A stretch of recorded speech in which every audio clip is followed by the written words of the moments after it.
Buenos días. Oye, pero hoy sí están entusiasmados. ¿Qué tanto entusiasmo hay? ¡Wow! Uy, tremendo, se siente desde acá, está lleno de entusiasmo este auditorio. Esta parte que hoy voy a contarles, para mí fue de las más importantes en el negocio. Pero antes de yo contarles, porque quizá me voy a olvidar de una cosa bien fundamental, y es que le quiero agradecer, porque va a ser pues la última parte que voy a estar con ustedes. Voy a agradecerle a las personas que me han ayudado aquí a llegar, porque finalmente cuando uno llega a un país distinto al de uno, pues la cara del país es las primeras manos que lo tocan a uno y las primeras manos que lo reciben. Entonces yo quiero agradecerle a mis hosts, que son Germán Suárez y Rosita. Un aplauso espectacular para ellos. No se imaginan lo bien que me han atendido. Ustedes tienen que conocerlos, los que no los conozcan, porque qué calidad de personas que son ellos. Qué calidad, yo les auguro un éxito impresionante, porque tienen la actitud correcta y el liderazgo correcto para hacer esto y el servicio. Bien. La parte que yo les voy a contar es la parte de dónde sale uno, de dónde aparece en este negocio, cómo aparece, cómo se desarrolla el crecimiento en este negocio, porque yo le llamo a esa parte como lo que uno llamaría en el mundo académico tradicional un estudio de casos. Y es de las partes mejor logradas de este programa educativo, porque fíjense que en la academia cuando uno habla de temas de ciencia o de temas exitosos en cualquier área, hoy algunas instituciones a eso le llaman estudio de casos. Y los cirujanos, por ejemplo, cuando tienen un éxito en algo de su área, lo manejan como un caso. Entonces, cuando yo vi esta parte de la educación de este negocio, yo veía que los empresarios diamantes exitosos tenían el estudio de casos, planteaban el estudio de casos y finalmente ese estudio de casos fue lo que a mí me identificó, porque yo veía que si otros seres humanos habían hecho el negocio, yo también lo podía hacer. Y esta parte va a servirle muchísimo a ustedes, porque como yo les decía anoche, si finalmente yo llegué a este negocio estando pues no en la postura económica que estaba, pero sí en la postura de comodidad y de estatus, cualquier persona puede hacer este negocio si yo lo pude hacer. Si yo lo pude ver, cualquiera de los que está aquí con mayor facilidad lo puede hacer. Entonces voy a iniciar contándoles porque tengo pues un poquito de tiempo y les voy a contar cómo fue un poquito la historia. Yo viví desde pequeñito, desde muy pequeñito viví en el centro de Colombia, en una ciudad interior de Colombia que se llama Neiva. Yo creo que aquí hay gente que está cerca de esa región o conocen. Es una tierra muy caliente donde nunca hace frío, nunca. Siempre es una tierra muy caliente y es una tierra desértica. Hay cerca uno de los, creo que el desierto más importante que hay en Colombia, que se llama el desierto de la Tatacoa. Una cosa espectacular, un desierto que si estuviera en los Estados Unidos sería una de las 7 maravillas del mundo. Pero está en Colombia. Es una cosa espectacular, de verdad. Es una cosa espectacular, es un mar interior que ha habido de miles de años y es impresionante. Bien, y yo nazco allí y estudio allí. Y cuando yo termino bachillerato, como a todos nos pasa, los padres son un poco malvados. Lo mandan a uno a la universidad.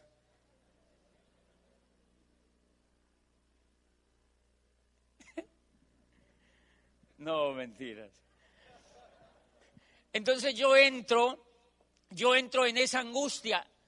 Hay que ir a la universidad. No porque no me gustara estudiar, sino porque yo sospechaba algo de allí. Porque yo veía a los demás dónde terminaban cuando iban a la universidad. Yo veía no mucho reflejo de éxito en la mayoría de la gente que había ido a la universidad. Yo veía que el éxito estaba por algún otro lado. No lo veía relacionado con la educación tradicional. Yo había leído la historia de Gabriel García Márquez porque como me encantan las letras desde pequeñito, yo había venido siguiendo la historia de Gabriel García Márquez y yo había notado que él había escapado de la universidad, no obstante haber sido becado en la mejor universidad de Colombia.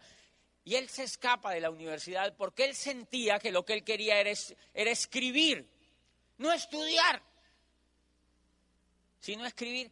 Entonces yo estaba identificando qué era lo que a mí me gustaba y cuando llega el reto, ¿qué hago? ¿Qué estudio? ¿Qué hago? ¿Qué estudio? ¿Qué hago? ¿Qué estudio? Y yo pensaba y pensaba en eso, hasta que un día cayó en mis manos una revista que es de un banco o una tarjeta que se llama Diners, una tarjeta, es una revista muy bonita. Y entonces llegó a mis manos y en la portada de esa revista había la foto de un claustro universitario así, con vigas negras, con unas columnas coloniales, espectacular, y decía Academia de Presidentes en la portada de la revista. Y yo acababa de salir del bachillerato y yo veía que mis amigos se iban para Boston, otros se iban para Londres, otros se iban para Chicago, otros se iban para España. Y yo dije, ¿yo para dónde me voy? Porque mis amigos escogían universidades así rimbombantes y yo, pues, a mí me decían que escogiera una nocturna. Allá se estudia en la noche. O sea, la gente que no puede ir a las universidades en el día, pues estudia en las noches. Y yo no quería eso. Entonces, en esa revista decía Academia de Presidentes y decía un titular, decía, la Universidad del Cauca es la única universidad del país de donde han surgido 16 presidentes de Colombia. Entonces yo dije, yo soy uno. Y el sueño. Y claro, uno sale pues de estudiar del bachillerato muy lleno de sueños, pero realmente uno no tiene bien ubicado qué es lo que quiere realmente ser. Porque lo que a uno ha tenido durante todos esos 5 años o 6 de estudio es una dispersión. ¿Han notado? Que a uno le enseña dónde están los ríos, dónde están los volcanes, quién fue Simón Bolívar, todos los héroes de la patria, dónde guardaron la espada, dónde durmieron, todo eso, pero también uno aprende un poquitico de literatura, pero también le enseñan de todo, y adivinen qué le enseñan en el fondo a uno, eso se llama programación neurolingüística, le enseñan a uno a ser desenfocado. Ese es el gran logro del bachillerato. Termina uno tremendamente desenfocado, así como una regadera. Uno cree que lo sabe todo, pero no lo sabe nada. Uno no sabe nada y entonces tampoco sabe qué va a hacer. Yo elijo entonces irme a esa universidad que quedaba en Popayán o que queda en Popayán y voy a Popayán, que es una ciudad de 280.000 habitantes. Y miren lo interesante.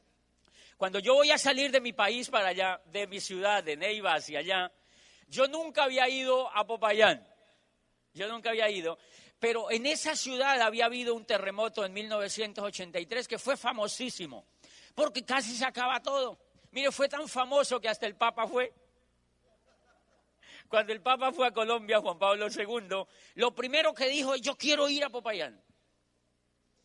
Porque eso fue famosísimo. Aquí se oyó eso, ¿verdad? ¿No? Entonces, pues no fue tan famoso como yo creía entonces.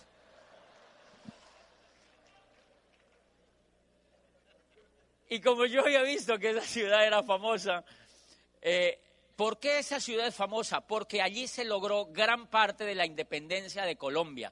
O sea, allí vivieron los héroes, los militares, los terratenientes, la gente más prestigiosa que logró las luchas de la independencia de ese país, de mi país. Allí vivieron. Y allí vivieron sabios y vivieron investigadores y vivió Caldas, un sabio muy grande que tuvo Colombia, que se llama el sabio Caldas, es famoso sobre todo en Europa. Yo veo que aquí no.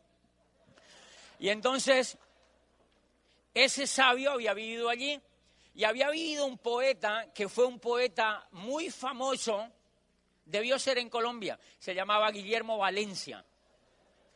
Fíjense, aquí tampoco es famoso. Allí vivía todo eso. Entonces, como yo veía en esa revista que habían vivido 16 presidentes, poetas, conquistadores, escritores, científicos, allí vivió el que inventó el Zeppelin. Imagínate. Ese animalito que vuela sin motor, ¿lo han visto? Es decir, el globo este largo. ¿Aquí es famoso ese globo? Pero el inventor no veo, ok. Bien, entonces, ese inventor vivió allí. Lo que pasa es que parece que el invento lo patentaron con otro porque este señor viviera en Popayán. Y esa ciudad era famosa por todo ese tipo de cosas y a mí me gustó ir allá a esa ciudad porque yo veía gloria allí. Yo veía gloria en esa ciudad, pero yo no conocía. La leía en la revista, la había leído en la revista, miren el poder de la información. Entonces, cuando mi ciudad era muy caliente y esa ciudad tenía fama de ser fría porque queda muy cerca del páramo y cerca de un volcán gigante de unos 4.700 metros de altura. Si eso estuviera aquí, no te imaginas, eso sería la 15ª maravilla del planeta. 4.700 metros de altura, llenos de exuberante vegetación, cosas extrañísimas de la naturaleza. No, si eso estuviera aquí. Y entonces, cuando yo voy a ir a Popayán, yo llamo a uno de los amigos. Yo tenía alguna referencia de un amigo que vivía allá, que ya se había ido de mi ciudad para allá. Cuando yo decido irme, entonces yo lo llamo. Y le digo, hola, Juanito, yo ya decidí a qué universidad me voy a ir. Y me dijo, ¿a dónde te vas a ir? Yo le dije, yo me voy a ir para allá, para Popayán. Y me dijo, ¿te vas a venir para Popayán? ¿Esto es un pueblo? Él lleva 4 años viviendo allá, estudiando cirugía. Me dijo, ¿esto acá es un pueblo? Mira, esta ciudad, aquí cuando uno se levanta, esto es hartísimo. La gente es hartísima aquí. Cuando uno se levanta, hasta el clima es harto. Mire, hay la nieve que cubre todo el parque y uno llega a la universidad y esa niebla se mete a los salones y los salones son muros gruesos y hace un frío tremendo y por ahí a las 9 de la mañana se despeja esa niebla y a las 10 hace un sol que te quema. Y por allí a la 1 empieza a llover y cae granizo y por la tarde tiembla. O sea, yo dije, no, qué panorama. Qué panorama. Pero yo estaba embriagado con lo que yo había leído en ese libro, en esa revista. Y por la gloria, eso pesó más. Y yo salí y me fui. Como yo me voy con ese entusiasmo para esa ciudad, yo allá no tenía ni un amigo. ¿Cuál es el reto cuando uno no tiene ni un amigo? Pues buscarlos, armarlos, hacerlos. Y entonces yo llego allá a esa ciudad y bueno, y empiezo y voy a las primeras clases. Era muy famosa la facultad realmente. Éramos unos 500 estudiantes y el único que tenía apellido Bobadilla era yo. No había ni uno más. Entonces muy pronto al vigilante le preguntaban, ¿y dónde está Bobadilla? Y dice, ¡ay, allá! Éramos 500. Yo decía, ¿pero ¿cómo sabe? Después me di cuenta que era el único apellido que había. Y entonces yo voy y empiezo a estudiar allí en la universidad y empiezo a maravillar. Ya estaban un poquito construyendo otra vez la ciudad y me empiezo a maravillar de las calles. Las calles eran empedradas, son empedradas, preciosas, con faroles que cuelgan de las casas alumbrando las calles.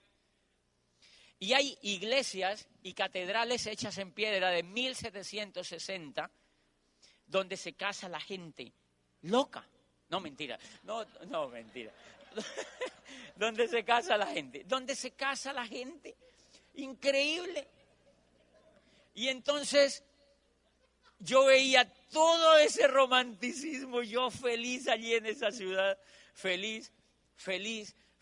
Y yo, los atardeceres a las 5 de la tarde, se ve la mitad del sol, pero se ve roja, completamente roja, y es como si cayera solo para esa ciudad. Como que sí, porque en ninguna otra parte ocurre eso. Bueno, de pronto aquí sí, ¿no? Y entonces yo veía ese sol espectacular, un atardecer increíble y que ponía roja toda la ciudad y los tejados los alumbraba de rojo. Es como si el sol saliera solo para esa ciudad y eso me empieza a enamorar y enamorar y enamorar y enamorar y enamorar de esa ciudad. Pero ojo, antes de yo irme de Neiva para allá me aseguré de no irme solo.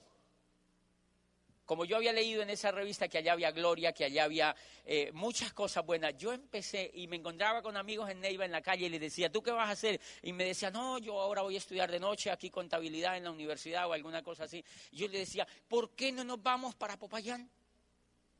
Vámonos para Popayán, tú no te imaginas esa ciudad como es de preciosa, las calles, las columnas, los claustros, el romanticismo, la gente como es. Yo nunca había ido.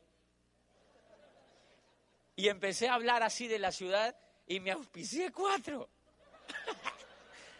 Me auspicié 4 y me los llevé. Unos se fueron a estudiar medicina, otro se fue a estudiar ingeniería civil y otro se fue a estudiar derecho conmigo.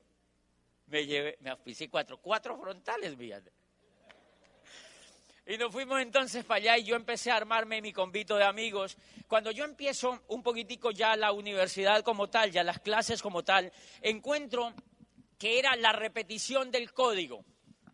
No sé si ocurre mucho. Era la repetición del código. Entonces a mí me llamaba mucho la atención que a uno le explicaban el código y se lo escribían en el tablero y resulta que el código cambiaba cuando la gente se graduaba. O sea, estoy hablando del derecho. Entonces le enseñaban a uno el código y uno repetía el código. Yo pensaba, bueno, ¿y qué pasa cuando estos lo cambien? Entonces queda uno sin derecho. Tiene uno que... Entonces, a mí eso como que me hartaba un poquito la mecánica y yo me empecé a entrar a la biblioteca, me metía yo a la biblioteca, en lugar pues como de renegar de lo que me enseñaban, yo me iba para la biblioteca y me volaba de clase y empecé, porque lo único que uno estudiaba pues eran leyes y leyes y leyes y leyes, entonces yo me fui a las bibliotecas y de pronto yo leí un libro de la biblioteca y encontré que era un libro que se llamaba Sueño de una noche de San Juan, de William Shakespeare. Espectacular. Y empiezo yo a leer ese libro y contaba un pasaje espectacular, decía que Hermia, un personaje de Shakespeare, quería casarse con Demetrio, pero en aquella época victoriana no dejaban a la gente que se casara con el que quería, sino con el que ellos querían, por preservar todo el tema de la herencia y todo esto del linaje. Entonces, Hermia quería casarse con Demetrio y no la dejaban. Entonces, va donde Teseo y le pregunta que qué hace ella, que ella estaba enamorada, era de Demetrio. Entonces, Teseo le dice Shakespeare que Teseo le dice esto que me pareció espectacular. Le dice Teseo, pues si quieres casarte con Demetrio, cásate. Pues para esta tierra más vale la rosa arrancada del tallo a la que marchitándose sobre la espina virgen crece, vive y muere solitaria y triste.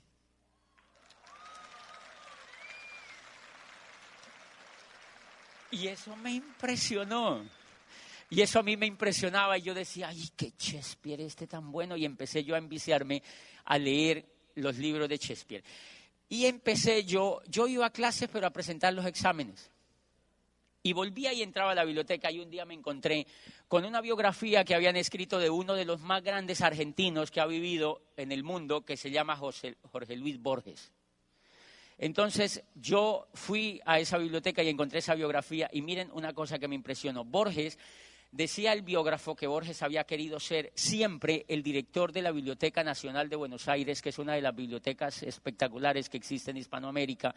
Y entonces miren lo que ocurre justo cuando Borges es nombrado director de la Biblioteca Nacional de Buenos Aires después de ser muy, muy prolífico en las letras y de tener todo el éxito literario que tenía ya a muy avanzada edad.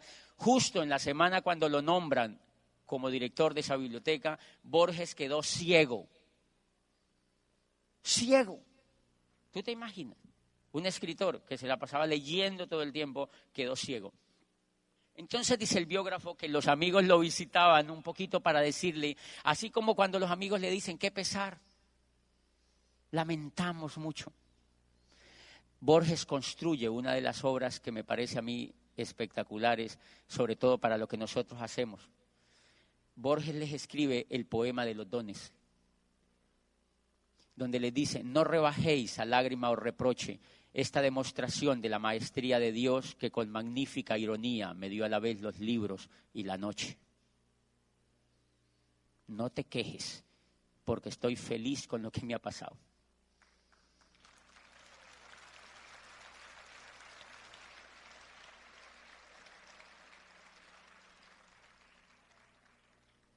Ese aplauso es para Borges. Fíjense que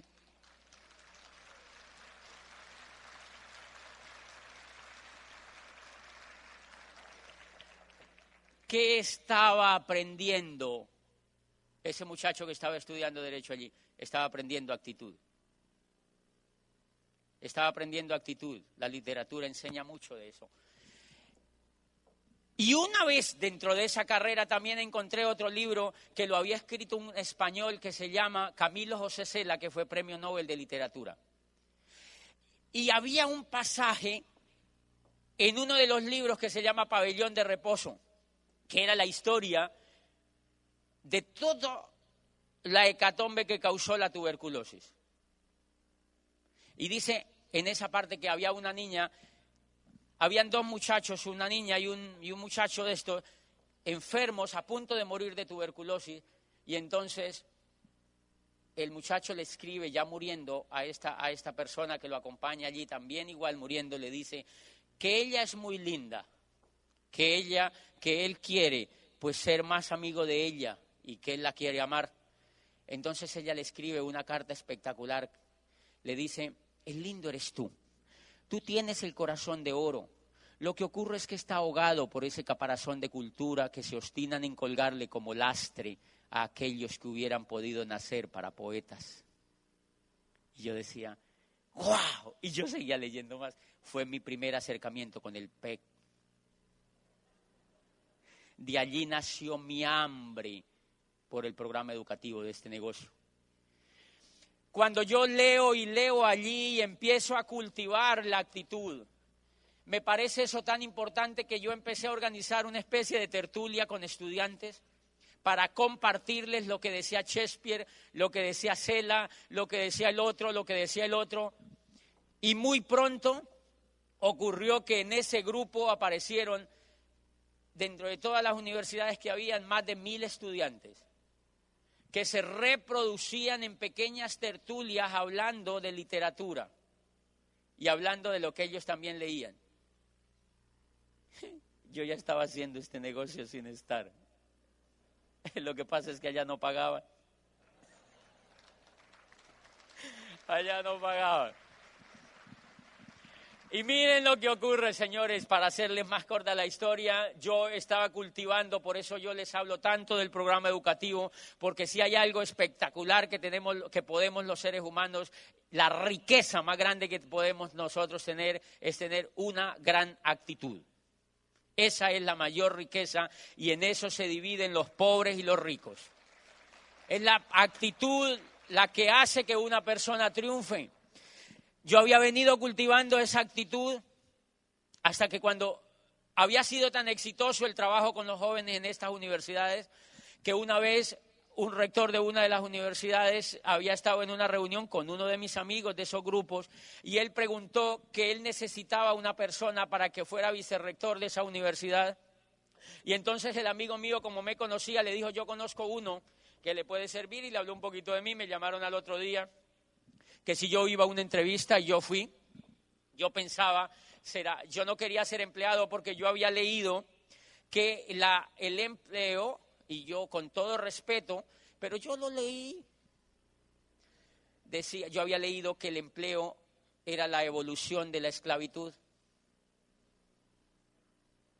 Ahora pues eso no es ningún secreto, porque es que se parece mucho. Sí, porque son dueños del tiempo de uno, de los sueños de uno, de la voluntad de uno. Uno pasa más tiempo con el jefe que con la familia. ¿Cómo se explica a usted eso? ¿Será que uno está enamorado del jefe? No. O sea, ¿cómo se explica que uno deje la familia tirada y se vaya a trabajar 10 horas con otro por dinero? Y entonces decía el autor que la única diferencia entre la esclavitud y el empleo era que pues a los empleados no les pegaban. Por eso es que a uno con empleo no le pegan, porque eso está prohibido. Eso está prohibido por el código. Entonces, yo no quería ser empleado porque me parecía que era meterme allí a una jaula, pero como igual uno de universitario tiene problemas siempre de no abundancia de dinero, entonces fui a esa entrevista. Y me preguntaron en esa entrevista, me dijeron, doctor, yo tenía 27 años y apenas estaba, pues, yo me gradué un poquito tarde, pero apenas estaba terminando. Los abogados tenemos que hacer una gincana para graduarnos, preparatorios, exámenes de no sé qué, es lo que uno llamaba una gincana, que es como una carrera de obstáculos. Entonces, yo estaba apenas iniciando esa carrera de obstáculos para graduarme y me invitan a la entrevista y me dice el rector, me dice, había una junta ahí y me dicen, doctor, ¿usted cuánto pediría por trabajar aquí? A mí me pareció rara esa porque a mí me habían llamado. Entonces yo les dije tanto, y digamos que yo les pedí un poco más por encima del promedio de lo que allí se pagaba. Entonces me dijeron, ¿y es negociable? Y yo le dije, sí, hacia arriba. Yo estaba con buena actitud, fíjate que en ese momento yo estaba con buena actitud. Ok, al otro día me llamaron y me dijeron, listo, queda contratado y empieza a trabajar. Empecé a trabajar y yo le metí pasión a ese trabajo, le metí pues muchas ganas, trabajaba con profesores, me reunía con estudiantes, yo había estado leyendo educación, entonces me gustaba todo ese tema. Y a los 6 meses el rector se fue de la universidad. Entonces a mí me llamaron y me dijeron que si yo aceptaría ser rector de la universidad. Y yo no me había graduado. Yo todavía estaba en la carrera de los obstáculos para graduarme y eso era gravísimo porque yo no me gradué y me dijeron, no, te damos 6 meses para que te gradúes. Pero tiene que ser top secret porque si un estudiante se da cuenta, te van a sacar. Entonces yo dije, listo, pues aceptemos. Y entonces acepté, me posesioné y todo el tema. Y entré a esa universidad con todas las ganas, empecé a trabajar y justo... Pues obviamente la Facultad de Derecho, donde yo me gradúo, me manda una carta así espectacular, que era un orgullo que uno de sus alumnos fuera un rector de una de las universidades de allí, que allí se notaba lo que me habían enseñado. Ay, descarados, ¿eh? No, mentiras. Y entonces me mandaron una carta preciosa y quien me mandaba esa carta preciosa era el decano. Era una persona que a mí me había dado Derecho y Ciencias Políticas como profesor. Él había sido profesor mío y me había dado Derecho y Ciencias Políticas y en ese momento él ya estaba de decano. Entonces me mandó la carta felicitándome. Bueno, yo leo la carta, pero él yo creo que quería hacer otra cosita porque a los 8 días de haberme llegado la carta apareció en mí. Ese profesor era comunista.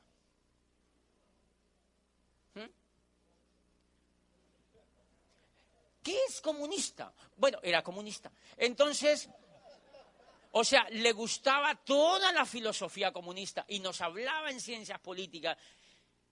Y pues no era mi línea. Yo quería ser empresario. Entonces él nos había hablado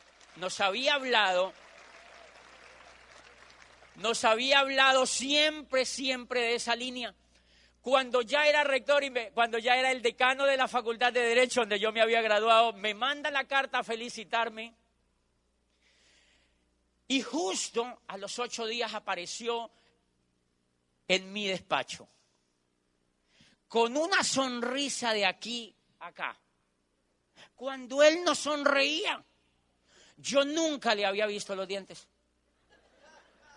Pero a los 8 días que me llega la carta apareció en mi oficina con esa sonrisa y me contaba. Y yo le decía, ¿por qué estás tan contento? Y me dijo, no te imaginas lo que te vengo a contar. 1998. Estoy comenzando un negocio. Es un negocio impresionante. Nos vemos a volver millonarios, nos vemos en las playas del mundo. Y yo, crazy. Y yo sentado ahí en un escritorio, yupi, yo casi levitaba, porque en Popayán, o sea, es rector es una ciudad pequeña, con mucho estatus, con gente de puros apellidos, que viven mucho de las glorias pasadas, tiene mucho que ver eso. Y entonces en esa universidad, en esa ciudad, o uno es rector de una universidad o es obispo. Y obispo no hay sino uno y nunca se mueren. O sea que yo tenía un estatus espectacular. Este señor entra a mi oficina, una oficina roja, así con banderas, claro que la de allá era de Colombia, y entonces, así atrás de mi escritorio, la bandera y tal, y yo allí sentado, cuando ese profesor entra y dijo, yo he entrado a un negocio espectacular, un negocio maravilloso, nos vamos a volver millonarios, nos vemos en las playas del mundo, y yo le dije, ¿qué negocio es? Él no me lo sabía explicar, y medio me dijo, y andaba con unos jabones. Y yo le dije, ¿de dónde es la empresa? Y me dijo, es americana. Y yo dije, comunista. Todo lo que rajó de los americanos. Y ahora está con una empresa multinacional y está feliz. Uy, ¿este le han hecho algo? Y entonces yo lo veía transformado y andaba en el carro oyendo unas, pues como unos discursos. Yo lo oía que él se subía al carro porque una vez lo acompañé hasta el carro y prendía unos discursos allí. Bueno, entonces él me dijo, y yo te quiero invitar a eso. Entonces yo pensé inmediatamente soy rector, no me he graduado, él es el decano, me está del decano de la facultad donde me voy a graduar, me está invitando a un negocio, yo necesito graduarme, ¿qué pasa si no entro? ¿Qué pasa si yo me meto a eso?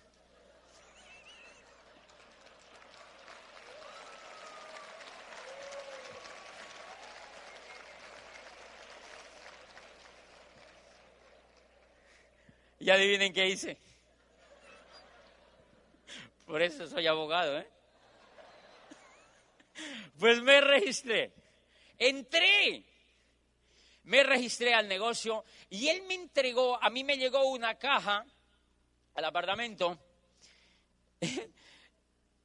y yo veía en esa caja que venía una pistola, bueno, una pistola no de James Bond, una pistola de esas de un spray, ¿cierto? Y entonces venía una pistola, unos tarritos allí, y yo decía, ¿eso qué será? Esa caja paseaba por todas las casas, el perro la cogía y se la llevaba, la pasaba, la subía, la cargaba, se la llevaba. Jugó tanto con la caja que la desapareció. Pero él me había dejado unos 2 cassettes y yo metí uno de los, él me decía, escúchate esos cassettes Entonces yo me metí un cassette de esos al equipo y lo escuché. Y hablaba ahí una señora, gritaba. Era como si le hubieran colocado un corta uñas de un ala hacia una lora. Era como si fuera una lora con un corta uñas en un ala. Gritaba. Gritaba.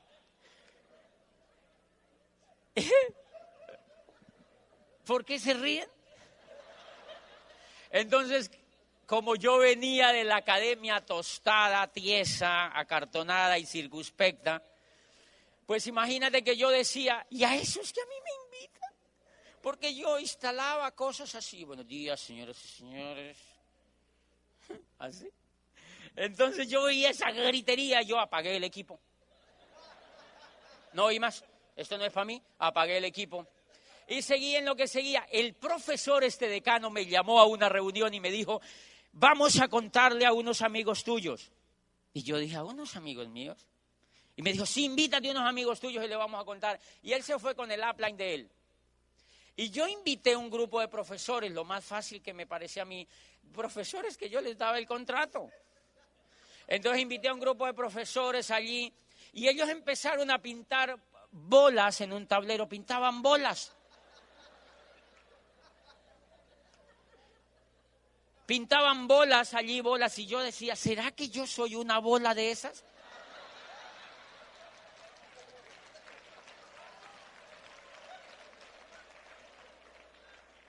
Entonces, yo veía ese pocotote de bolas y miren lo que ocurrió. Yo me hice detrás de todo el grupo, así como agente secreto. Porque él me dijo, ¿tienes que ir? Y yo le dije, ok, ni porque estuviera desocupado, decía yo. Entonces me fui atrás y me hice allá. ellos hablaban de las bolas y que las bolas y que las bolas y que las bolas y que tú le das a una bola y la otra bola le da a otra bola y que las bolas y que todo se vuelven bolas y que entonces, bueno. Pero siempre concluyeron en lo mismo y decía, y nos vamos a hacer millonarios y nos vemos en las playas del mundo. Y yo decía, ay, otra vez con eso. ¡Qué cursi! Yo decía, ¡qué cursi! Playas del mundo. Yo nunca, sinceramente, si había estado en 2 playas sería muchísimo. Porque esa ciudad no ve las playas sino en televisión. O sea que la imaginación para las playas, pues no es mucha. Ni nos importaba mucho allí. Pues las únicas playas que habían eran unas playas cercas que eran muy feas y a uno lo robaban. Uno no quería ir a las playas allí. Entonces, y nos vemos en las playas del mundo y nos vamos a hacer millonarios y eso a mí no me causaba. Cuando terminan ellos ese pequeño plan, se queda todo el mundo en un silencio sepulcral. Entonces el decano dijo, ¿quiénes quieren ingresar a este negocio con el doctor Bobadilla?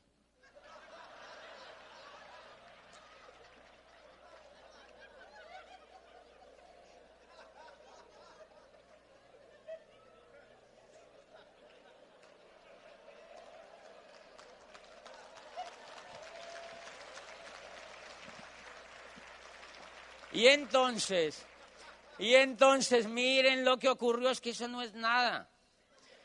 Eso no es nada, miren lo que ocurrió. Los profesores no me habían visto que yo estaba allí como agente secreto. Estaba atrás, así atrás, calladito. Yo decía, no, lo que le toca hacer uno por graduarse. Entonces, una de las profesoras, yo veía que nadie entendía. Nadie había entendido, realmente uno no entiende nunca. Yo apenas estoy entendiendo. Los profesores no entendieron, creo, y estaba en silencio y nadie decía nada. Como nadie hablaba nada, dijo una profesora, profesor Amparo, ¿usted va a entrar a eso? Yo ya no sabía que yo estaba allí. Y entonces la profesora Amparo le dijo, no, yo no voy a entrar a eso. Así despectivo, dijo, yo no voy a entrar a eso. Y la otra profesora le dijo, yo sí, entremos, colaborémosle al rector.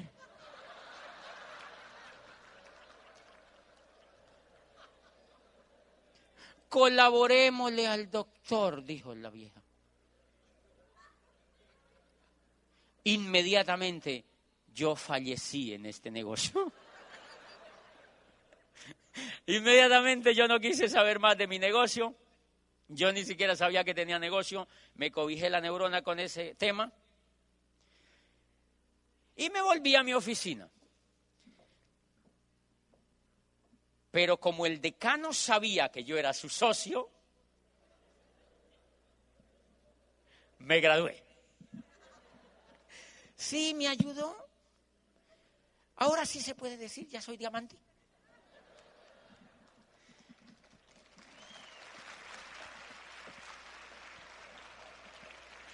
Señores, ¿a qué me ayudó? No me regaló el título, simplemente me agilizó los términos. Si eran 2 meses, me decía, no, en 3 días. Y en 15 días me estaba graduando. Yo tenía medio escrita la tesis, a mí me gustaba escribir, presenté los preparatorios, así como dando planes, y pasaba. Yo decía, es increíble que estando 5 años aquí, ¿cómo no voy a poder dar razón de eso? Y entonces pasé y a los 15 días me estaba graduando y me gradué. ¿Y cómo me gradué? Misión cumplida. Y con ese varillazo que me habían pegado, esa actitud de los profesores, pues yo no quise volver a saber nada de eso. Mi perro ya estaba acabando allá con la caja que había llegado. Yo no quería ya oír esos cassettes. Y miren lo que ocurre, esta partecita es la que yo quiero que no se rían tanto para que le pongan atención. Esta partecita es la más importante porque yo entro a hacer lo siguiente. Yo trabajaba, me iba a la casa a ver televisión y gastaba. Trabajaba y gastaba. Trabajaba, veía televisión y gastaba. Trabajaba, veía televisión y gastaba. Trabajaba, veía televisión y gastaba. trabajaba, veía televisión y empecé a encontrar una cosa. A mí empezó no a alcanzarme la plata. Es una cosa rarísima. Yo trabajaba, compraba y no me alcanzaba la plata. Y entonces me dijeron, como yo veía televisión, hay tarjeta de crédito. El banco nunca te abandona. Yo decía, qué país tan espectacular. Entonces yo empecé a sacar tarjetas de crédito, 3 tarjetas de crédito. Entonces yo compraba, trabajaba, veía televisión, gastaba y tenía tarjetas de crédito, trabajaba, compraba, veía televisión y compraba tarjetas de crédito. Y empecé a caer en una cosa que yo no sé si usted conoce a alguien así. Yo me empecé a endeudar. ¿Ustedes conocen a alguien con deudas? ¿No? Entonces yo me empecé a endeudar. Y miren lo que ocurre. Como rector a mí me invitaron a una gira por Brasil, Uruguay, Argentina y Chile a conocer universidades de allá. Y entonces yo fui a esas universidades y a mí me financiaba un organismo internacional. Entonces era un grupo de rectores de universidades de América. Primero fuimos a Cuba, después paseamos por mucha parte de América hispana conociendo universidades. Y entonces nos dieron tan buenos viáticos que a mí me sobraron $4,000 después de haberme gastado en un mes todo lo que yo quise. Y me sobraron $4,000. Cuando yo llego otra vez a Popayán, yo encuentro que habían recibos debajo de la puerta, el recibo del carro, el recibo del apartamento, el recibo de no sé qué, el recibo de la corbata, o sea, puras cuentas para pagar. ¿A alguien le llegan cuentas debajo de la puerta? Y cuentas y cuentas y cuentas y cuentas, y yo pagué todo lo que pude, se me acabó la plata y se me acabó el sueldo de ese mes, otra vez endeudarme. Entonces yo empecé a pensar, ¿qué me está pasando? Yo trabajo y lo único que tengo es deudas. Entonces hice como una especie, en esos días cayó a mis manos un libro que un profesor lo andaba cargando y yo creo que nunca se lo leyó, que se llamaba El hombre más rico de Babilonia. Y yo era rector en esa época.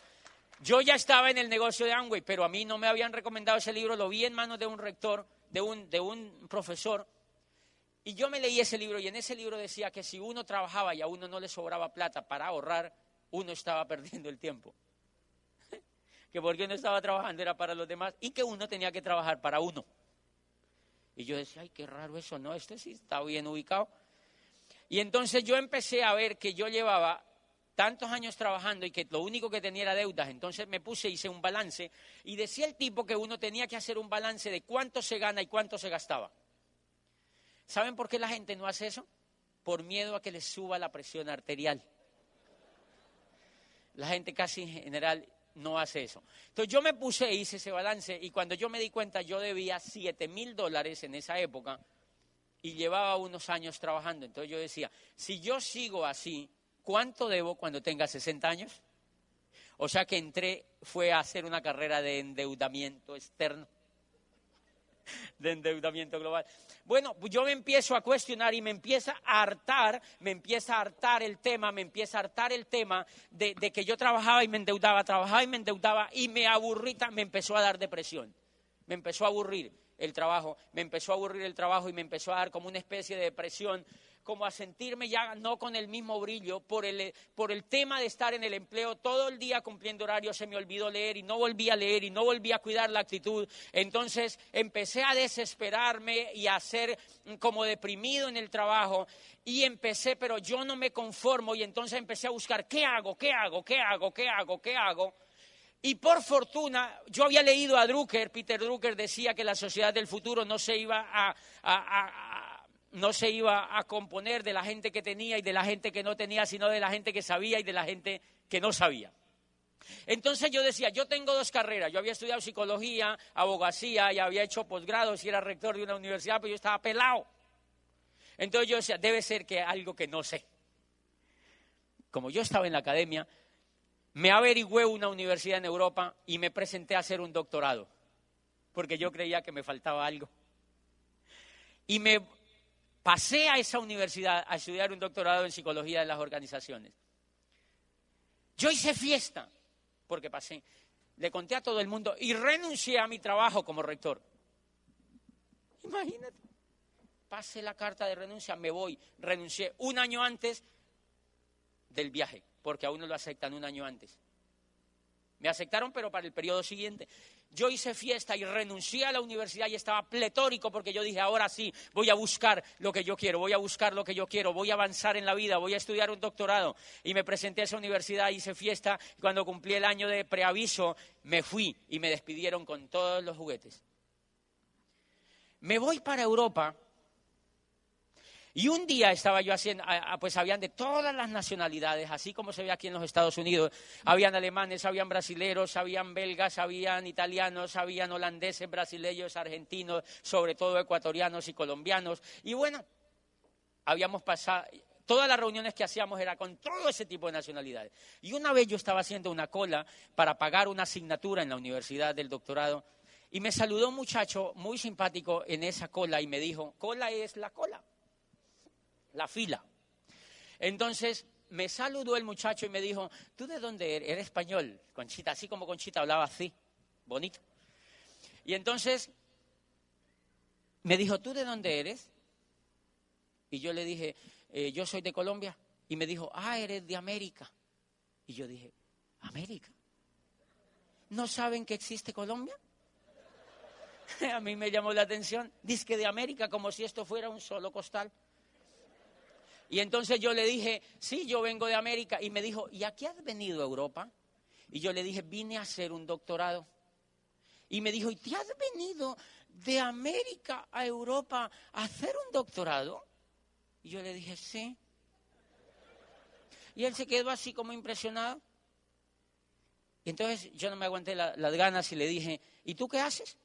Y me dijo, yo acabo de terminar mi licenciatura. Y le dije, ¿y no vas a hacer un doctorado?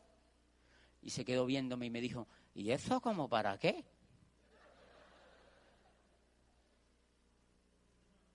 Segunda lección. Yo me estaba preparando para seguir en el ciclo de la rata. O en el del cerdito.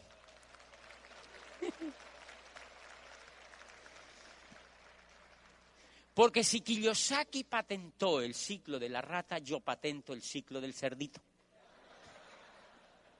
Yo estaba preparándome para hacer el ciclo del cerdito, solo que con un doctorado encima. Yo empiezo a evaluar ese tema y tomé una decisión radical. Yo había estudiado la historia de la universidad y ahora no alcanzo a contarles 2 minutos de eso, que es espectacular. Y yo decía, ¿cómo es posible, oiga, así que me hayan hecho venir desde América a Europa a hacer un doctorado? Si eso se hacía en la Edad Media, porque los libros no se podían transportar. Pero estamos en el siglo XXI. Hello. ¿Yo para qué me vine por acá? Y empezamos a analizar. Yo negocio con el comité de doctorado y decidí regresarme para mi país porque me di cuenta que esa no era mi búsqueda, que me había equivocado otra vez de camino y yo estaba seguro que por allí no era el camino. Yo me había ido era porque estaba desesperado simplemente. Pero, señores, tomar una decisión de volverse es más difícil que tomar una decisión de irse. Y dije, pero es mi futuro. Yo decía, algo bueno debe haber para mí en el mundo. Y entonces renuncio a estar allá, negocio con el comité de doctorado que me dejara volver a Colombia y que yo quería seguir estudiándolo porque ya había hecho el periodo más importante que tenía el doctorado presencial. Y entonces me dijeron, ok, vuelve a Colombia. Y vamos a seguir conectados y te vamos a poner un tutor y no sé qué y tarará. Y entonces yo dije, bueno, me voy para Colombia otra vez. La universidad se enteró que yo regresaba y me dijo, queremos que vuelva a ser rector otra vez. Ya que me había ido un poquito bien. Y el obispo no se moría. Entonces volví a ser rector, me volví para... Bueno, cuando yo decido volverme para Colombia otra vez y que decido seguir allá el doctorado otra vez en Colombia, entonces yo dije, wow, ya solucioné un pedazo y al menos evalué lo que yo quería, yo no quiero vivir acá. Al menos allá me ubico otra vez, terrible, yo me imagino lo que es eso, porque ya lo viví. Y yo decía, bueno, ¿y ahora qué hago? ¿Seguir en lo mismo?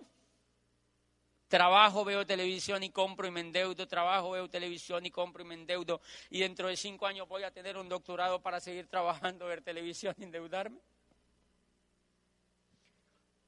Realmente estaba perdido.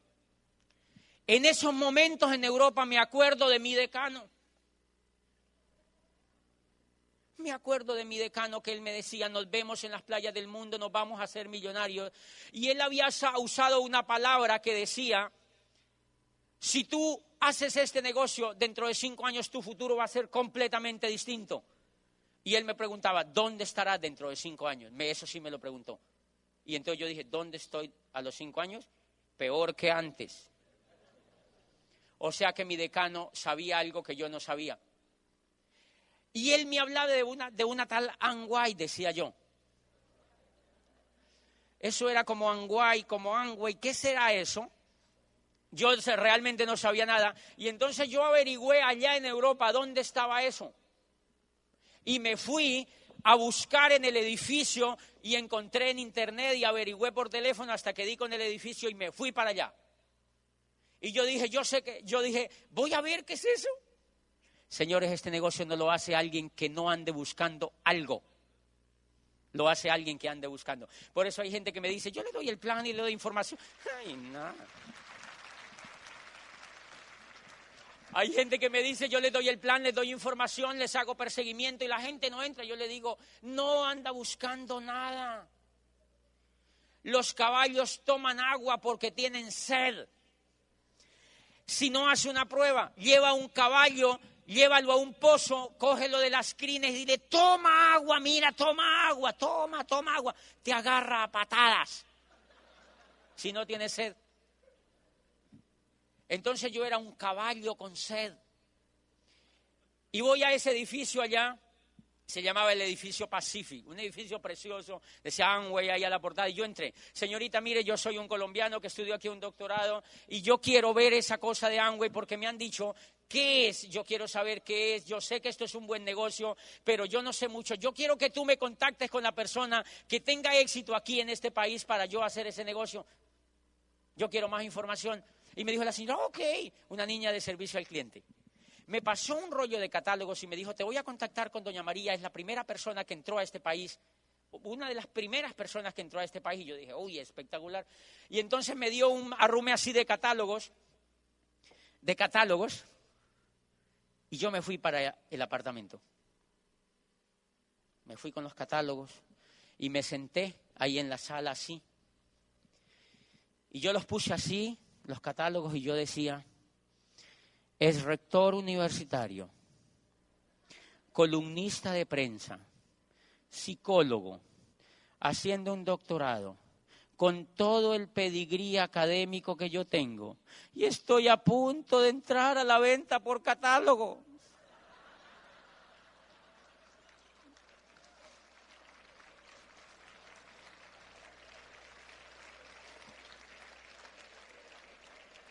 ¿Y saben qué me decía mi cabeza? ¡Qué bajo has caído! ¡Qué bajo has caído!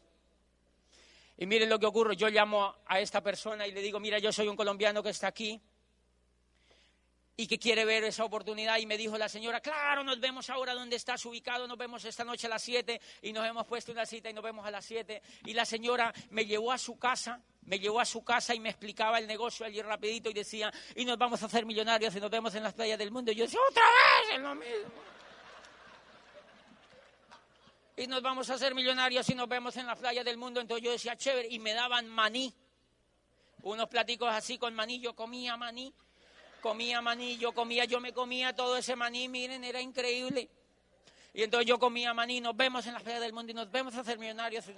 Bueno, duré como 15 días viéndome con ellos. A la tercera visita volvimos otra vez, mira, esos son mis hijos y no sé qué, en mi casa. Entonces yo le hago una pregunta a la señora. Yo le digo, señora, usted fuera del negocio, ¿qué hace? ¿Usted cuánto lleva en el negocio? Crossline. Yo dice, ¿qué cuánto lleva? ¿Qué te importa? ¿Qué te importa? ¿Cuánto llevas en el negocio? Y me dijo, yo llevo 12 años. Yo le dije, fuera de este Amway, ¿qué hace usted? Y me dijo, yo trabajo en el ayuntamiento. El ayuntamiento es como decir, yo trabajo en la alcaldía. Entonces yo digo, ok, negocio millonario. 12 años en el negocio. Y trabaja en el ayuntamiento. ¡No, qué futuro el que me espera! ¡Qué reflejo de éxito! ¡Qué futuro el que me espera! Y estos seguían diciendo, y nos vamos a hacer millonarios y nos vemos en las playas del mundo, esto va a explotar, esto va a explotar, esto va a explotar, esto va a explotar, esto va a explotar, esto va a explotar, decía, esto va a explotar, esto va a explotar, esto va a explotar, esto va a explotar, decía el esposo. Esto va a explotar. Decía, esto va a explotar.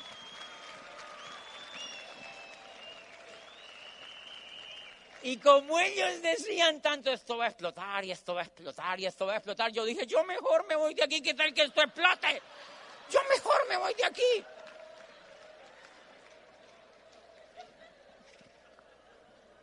¿Cierto que era peligroso? Era peligroso porque era 2001, señores, era el año 2001 donde todo estaba explotando. Yo mejor salí, me vine para acá, para allá. Y no entré al famoso negocio, no entré. Señores, llego a Popayán otra vez, me vuelvo rector otra vez de la universidad. Me posesiono con dignidad otra vez, como chicle masticado ya, sin esperanza, seco. Se me veía en la carota que no tenía esperanza.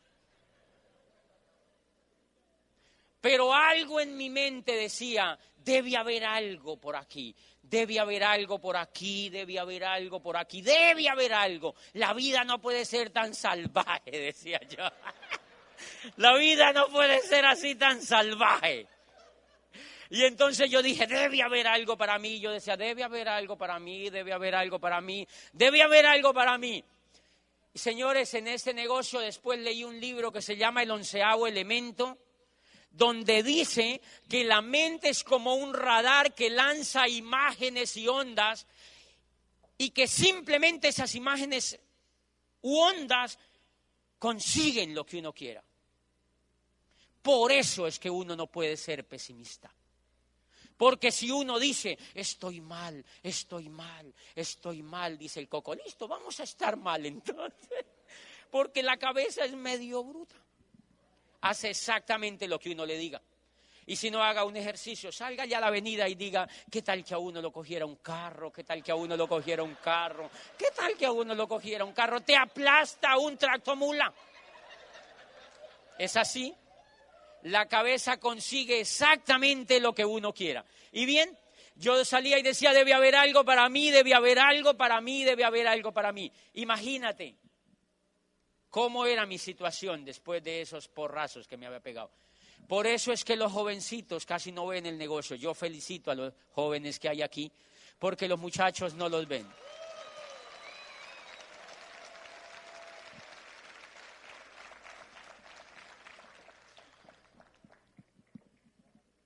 Y felicito a los que los trajeron, señores, porque les están salvando la vida a estos muchachos.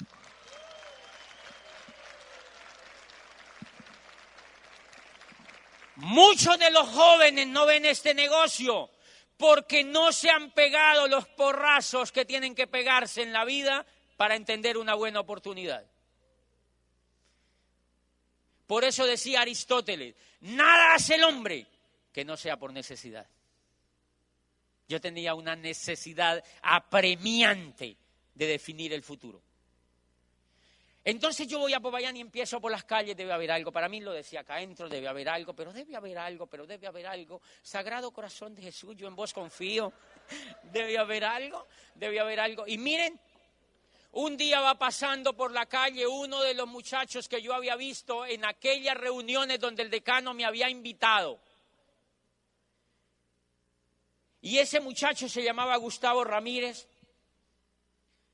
Y yo lo vi y me dijo, José, hablar con uno no era tan fácil. Y me dijo, José, yo te ando buscando. Y yo le dije, ¿por qué? Digo, me enteré pues hace unos años que tú te volviste. Yo ya llevaba 3 otra vez de rector, 3 años, había completado el 8º año. Era bombril. Había completado el 8º año, me habían renovado el contrato 4 veces y él me dijo, te andaba buscando. Y yo le dije, ¿por qué? Y me dijo, no, porque es que yo estoy haciendo un negocio en comercio electrónico.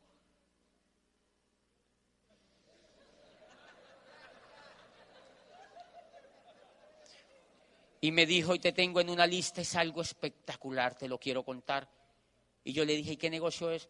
Y me dijo, es el negocio donde está Amway. Yo digo, otra vez el Amway ese, otra vez el Amway ese. Este Amway sí me persigue, por favor. Otra vez el Amway ese. Y entonces,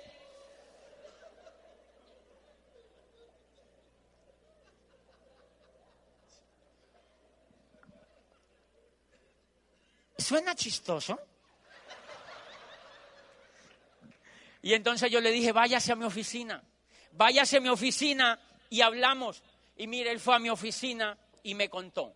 A mí él me caía muy bien. Es clave que tú generes una buena relación con el upline. Por eso es tan importante tener una buena relación con el upline. Él a mí me caía bien y nos empezamos a hacer amigos y me dijo, mira, con este negocio, yo le dije, ¿con ese negocio yo me puedo ganar lo que me gano en esta cosa aquí? Y me dijo, sí. Yo le dije, ¿y uno cómo hace? Le dijo, pues haciéndolo, me dijo. Y entonces yo le dije, listo, hagámosle, entremos. Él me mostró cómo se ganaban las cifras y yo le dije, ¿en cuántos tiempos yo me puedo ganar lo que me gano en esta universidad? Y me dijo, ¿en unos 4 meses? Y yo le dije, esto está buenísimo. Y entonces yo le dije, listo, yo entro a esa cosa. Entonces entré, volví, firmé, ya con él. Pero miren lo interesante, él no me dio maní, me dio fue CDs. Él antes de irse me dejó un paquete de cassette. Y yo le dije, yo no escucho cassette, yo escucho CDs. ¿Qué negocio es ese? ¿Qué es que avanzado tecnológicamente? Y con cassette. Edad media, le dije yo así. Y me dijo, no, yo no tengo CDs. Yo dije, qué pesar. Él se fue. Y él se preocupó tanto porque yo escuchara los cassettes, que se fue a mi casa y me dijo, ya los escuchó. Le dije, no, el equipo está dañado. Se llevó mi equipo. Un equipo grandotote de antiguos. Se lo llevó a arreglarlo. Dijo, ¿yo te lo puedo arreglar? Yo me lo voy a llevar de un amigo a que lo arregle. Él quería que yo oyera eso. Y entonces se llevó el equipo. Mire, casi no recupero el equipo. Casi se me pierde el equipo. Porque lo abrieron y no lo podían armar. Bueno, no pude escuchar esos famosos cassettes. Entonces él, como pudo, fue y se consiguió CDs. Y me llevó un CD que se llamaba Quemar Carabelas, de un tal Rolando Josué. Y ahí hablaba de que él trabajaba en una multinacional y no sé qué, que le había pasado. Yo me estaba bañando y yo decía, ¿qué es eso? Es lo mismo que me pasa a mí. ¿Es eso el tal Amway? Y qué interesante. Entonces apagué, ni siquiera me bañé solo este lado de acá. Y entonces me salí y seguí escuchando el cassette, el CD, me encantó. Y él me había llevado otro que se llamaba De nada sirve la técnica si no hay cerdo. Bueno, si no hay perro. Y entonces lo oí, yo decía, increíble lo que ese Sergio dice ahí. Yo no solamente tengo un perro, sino un rinoceronte. Eso es para mí. Esto es para mí. Yo decía, esto es para mí, esto es para mí. ¿Cuál nos vamos a hacer millonarios? Esto es para mí. Y entonces Gustavo me dijo, mire, hay un programa educativo que no te vas a imaginar. Eso es delicia para ti. Puro liderazgo. La gente que te educa es gente rica. Y yo decía, oiga, qué interesante. Todos esos que hablan ahí son millonarios. Y me decía así, todos son millonarios. Y yo decía, interesante, porque es que yo me he educado con puros pobres. Yo llevaba 20 y pico de años educándome con puros pobres. Y adivina qué ganas te dan a ti de volverte pobre. Porque Dios los hace y ellos se juntan. Eso se pega, señores. Entonces él me dijo, hay un club de ricos que te educan y que te educan como rico. Y yo dije, eso era lo que yo necesitaba, porque mi coco está ansioso de eso. Y entonces me empezó a dar CDs y me dio uno que se llamaba Primer Diamante en Colombia. Yo ya me voy a bajar de aquí, ¿sí? Entonces, que se llamaba Primer Diamante en Colombia. Y entonces,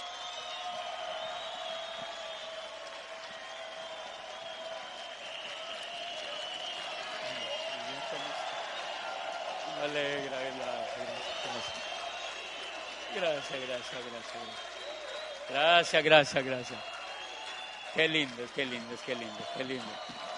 Qué lindos, gracias para avanzar. Voy a terminar ya en un minuto, Y entonces miren lo lindo. Sean juiciosos, por favor. Y entonces miren lo lindo. Me escucho primer diamante en Colombia y era un niñito de 21 años que le habían contado el negocio. Y en ese momento todo Colombia entra al negocio, las clases más ricas entraron al negocio y todos se achurruscaron y él se hizo diamante. Alejandro Hillera se llamaba ese muchachito.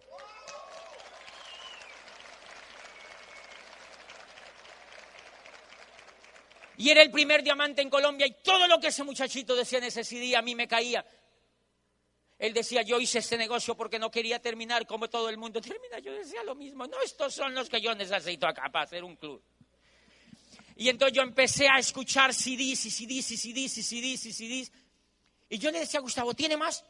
Y me decía, no tengo más. Entonces yo cogí y le dije a Gustavo, camine, vamos donde el decano. Y le preguntamos a ver en qué va. Crossline, miren, ¿qué te importa? Y entonces me fui para donde el decano, nos fuimos en un carrito que tenía Gustavo así como una cucaracha, parecía exactamente como una cucaracha, y nos fuimos para allá. Y él se había divorciado de la esposa, entonces estaba la esposa sola en la casa, y me dijo, no, nosotros nos divorciamos, ese negocio era espectacular, pero nosotros ya no salimos del negocio. Y justo cuando nos salimos del negocio, pues ya no estamos juntos, amábamos el programa educativo, pero nosotros nos achurruscamos. O sea, no siguieron en el negocio. Y yo le dije, ¿y ustedes alcanzaron a comprar cassette? Y me dijo, claro, compramos una caja que parece un ataúd así grande de cassette. Y eso era carísimo, me dijo la señora, era una caja grandísima. Y yo le dije, ¿tú la tienes por allí? Y me dijo, sí, yo la tengo por acá. Eso era costosísimo. Yo le dije, ¿por qué no me la vendes? Y ella me dijo, sí, te la puedo vender. Yo le dije, ¿cuánto vale? Yo ni sé cuánto valdrá. Yo le dije, pues mientras usted se acuerda, déjeme, yo me la llevo. Hasta el sol de hoy. Yo me llevé esa caja. Señores, yo me llevé esa caja para la casa y yo tenía un Volkswagen de esos escarabajos. Y me he puesto a zumbarme esos CDs. Luis Costa, Iván Morales, Luis Carrillo, Jim Dornan, Mario Orsini, Tato, y Tato era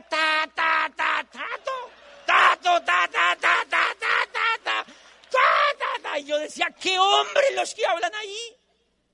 ¡Qué espectacular! Y eran como 150 cassettes. Yo no me bajaba de ese carro ni a comer.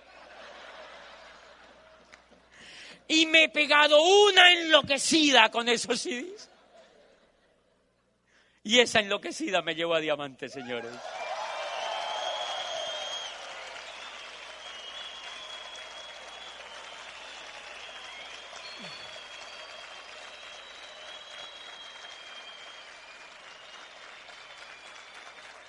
Este negocio tiene un programa educativo tan poderoso que es como cuando tiran un cohete a la luna. Hace una propulsión tan grande que te eleva.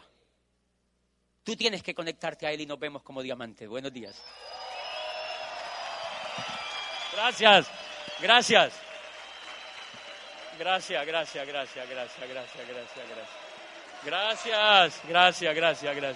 Ya pronto nos vemos otra vez. Gracias. Gracias.